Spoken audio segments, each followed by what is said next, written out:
नमस्कार रसिक श्रोते हो. प्रत्येकाच्या आयुष्यात एक अशी व्यक्ती असते की जिच्याशी आपण मनमोकळं व्यक्त होऊ शकतो. मग ती व्यक्ती कोणीही असो, आपले मित्रमैत्रिणीत असोत, आपली बहीण असो, आपली आत्या मावशी काकू असो, किंवा आपला मामा असो, काका असो, किंवा आजी आजोबा असोत. पण अशी हक्काची व्यक्ती आयुष्यात असणं म्हणजे खरोखरच भाग्य. अशाच संदर्भात एक सुरेख लेख वाचण्यात आला. आजी. ऐकूया. दुपारचं टळटळीत ऊन, घामानं अंग आंबल्यालं, वारा गपगार, झाडाचं पानही हलत नाही, माणसांची घालमेल, कोण सोप्यात तर कोण झाडाखाली उघडं पडलेलं. सोप्यात आजी वाकाळ शिवत असते. तिच्याबरोबर 2-4 बायका अंगणात वाळवण घालत्या. ती. मला शाळेला उन्हाळ्याची सुट्टी. बाजूलाच मी हुंदडत असायचो. आजीनं मला काम सांगितलेलं, कोंबड्यांवर ध्यान ठेव. माझ्याबरोबर येशा आणि तान्या. कोणतरी पाहुणा यायचा. आजी पितळीतनं शेंगा आणि गोळाचा खडा द्यायची. 4 गोष्टी बोलत बसायची. तांब्याभर पाणी पिऊन पाहुणा निघून जायचा. एकदा शेजारचा बाळू मुंबईवरून आलेला. काळा चष्मा, पांढरी कापडं आणि त्याचं लग्न तिकडंच कुठंतरी झालेलं. आजीला कुणकुण लागलेली. तिला ते पटलं नव्हतं. तिनं बाळूला विचारलं, लगीन केलंस का र? तो हो म्हणाला. आजी म्हणाली, जमाना बदलला, तुझा तरी काय दोष, पण आमच्या वेळी असं नव्हतं बाबा. एकट्यानं जायचं आणि लगीन करायचं. 3 दिस लगीन, करंजाडाचं मांडव, पाणकी मंडळी, वाढपी मंडळी, वराडाची बैल, त्यांची वैरण काढी. लगीन मालकानं काहीच नाही करायचं, सगळी कामं भावकीच करायची, मोबदला न घेता बर का. प्रत्येकाला वाटायचं आपल्याच घरचं लगीन. पण गेले ते दिस. आता सगळंच रेडीमेड. मंगल कार्यालय, मांडव, कशालाच भावकी लागत नाही.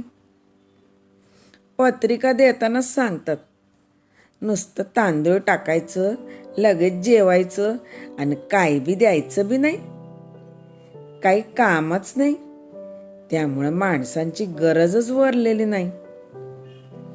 माणसं एकमेकांपासून तुटली, कोरडेपणानं जगू लागली. अशी ही आजी कायम काहीतरी सांगायची. घरातली सर्वजण आजीला टरकून असायची, पण माझं ती लई लाड करायची. रोज संध्याकाळी सगळी जेवायला बसायची. तिला मागं पुढं चालत नसे. एकदा मी सगळ्यांच्या अगोदर जेवलो. मग रात्री तिनं मला जवळ घेतलं. म्हणली, हे बघ, सगळ्यांनी पंक्तीनं असावं, एकोप्यानं जेवावं. पंक्तीतल्या शेवटच्या माणसाच्या ताटात अन्न पडत नाही तोपर्यंत तोंडात घास घालू नये. तेव्हापासून मी एकटं जेवायचं टाळलं. सगळ्यांबरोबर जेवू लागलो.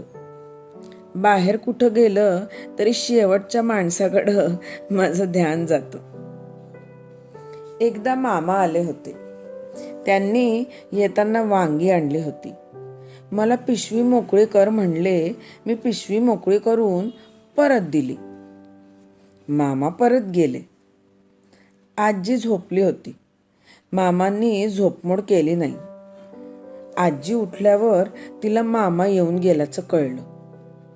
मला विचारलं, पिशवीतनं काय परत दिलंस का? मी नाही म्हणलो. आजी म्हणाली, असं रिकाम्या हातानं परत पाठवू नये. आपला धर्म देण्याचा हाय, नुसतं घेण्याचं नाही. दिल्यानं वाढतं, कमी होत नाही.